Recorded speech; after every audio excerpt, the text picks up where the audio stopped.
Y bueno, entrando ya a más cosas como más técnicas, especializadas, me gustaría que definieras para ti qué es el discurso. ¿Cómo definirías el discurso en cuanto a, pues a herramienta metodológica para estudiar las sociedades, pero también como concepto mismo, o sea, o sea, lo que engloba, porque a veces pensamos, y bueno, como te lo comentaba al inicio, esta perspectiva nueva que te da al entrar a un posgrado, pues es fascinante porque digo, las personas a lo mejor que escuchan la palabra discurso, la mayoría de las personas, pues lo relacionan inmediatamente con la forma de hablar de una persona, las palabras que usa, los códigos a lo mejor pues a los que recurre para comunicarse.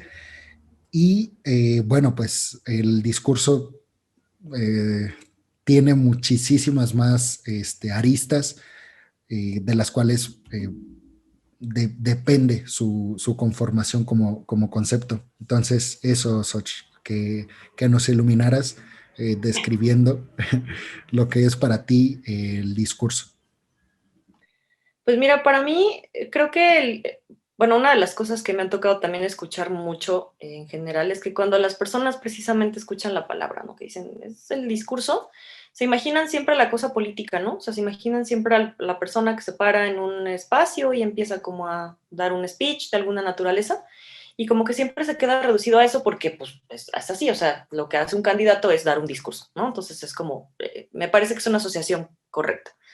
Pero en general el discurso está en todo lo que hacemos.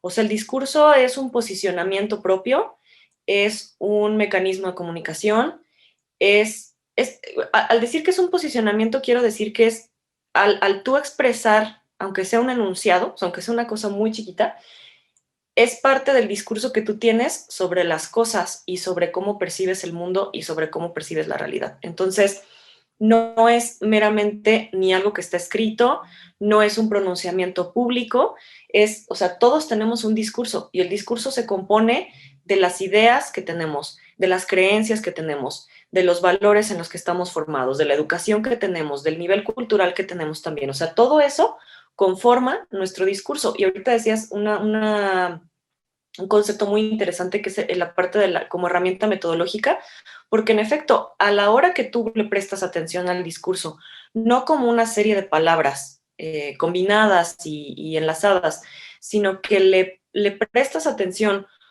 como una representación o una forma de comunicación de una perspectiva o una realidad, pues te vas dando cuenta que no es nada más algo que puedas estudiar de manera aislada. Al principio los estudiosos del discurso y algunos lingüistas que se dedicaban precisamente a este análisis, muy al inicio, lo veían como desde esta parte sintáctica nada más, ¿no? O sea, ¿por qué hay un artículo aquí? ¿Por qué hay un adjetivo acá? ¿Por qué hay un...? O sea, como que lo trataban de desmenuzar, pero en partículas que no daban realmente el significado.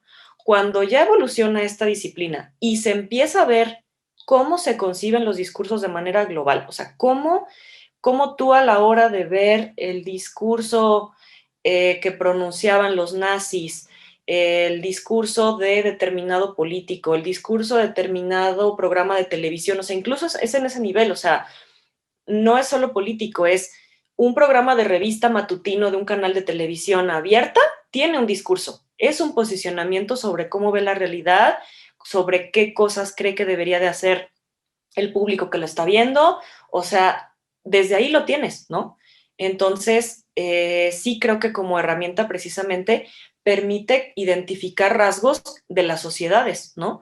Está el discurso científico, ¿no? Por ejemplo, el discurso religioso que predominaba, por ejemplo, el conocimiento en determinada época de la historia, ¿no? O sea, en la Edad Media, por ejemplo, el discurso religioso, y luego está el discurso de la Ilustración, que no solo es, y tú seguramente lo sabrás, o sea, no es solamente decir lo que los ilustrados decían en reuniones, o sea, eso no es el discurso es el posicionamiento que la ilustración daba respecto a de dónde debía de obtenerse el conocimiento, cómo debía transmitirse y quiénes eran las personas aptas para recibirlo.